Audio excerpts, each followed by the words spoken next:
विविध जिल्ह्यांमधल्या टॉप 10 बातम्यांचा आता आढावा घेऊयात। वर्ध्याच्या न्यू इंग्लिश स्कूलमध्ये रांगोळीच्या माध्यमातून मतदान जनजागृती उपक्रमामध्ये 500 विद्यार्थ्यांचा सहभाग।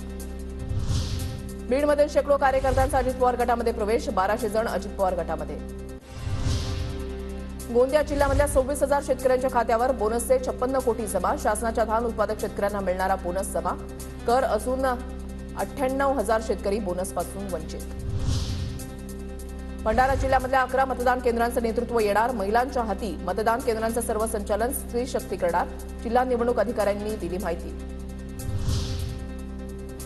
नांदेडमध्ये भाजपची शीख बांधवांसोबत संवाद बैठकीमध्ये अशोक चव्हाण, प्रताप चिखलीकरांचं शीख बांधवांच्या समस्यांचं निराकरण करण्याचं आश्वासन। नांदेडच्या विष्णुपुरीमधल्या जिल्हा परिषद शाळेमध्ये इको फ्रेंडली मतदान बूथ, विद्यार्थ्यांकडून शाळेच्या परिसरामध्ये विविध रोपांची लागवड। लातूरच्या अवलकोंडामधील तलावामध्ये 8 दिवस पुरेल एवढाच पाणीसाठा, पाणी नसल्यानं पाण्यासह चाऱ्याचीही टंचाई।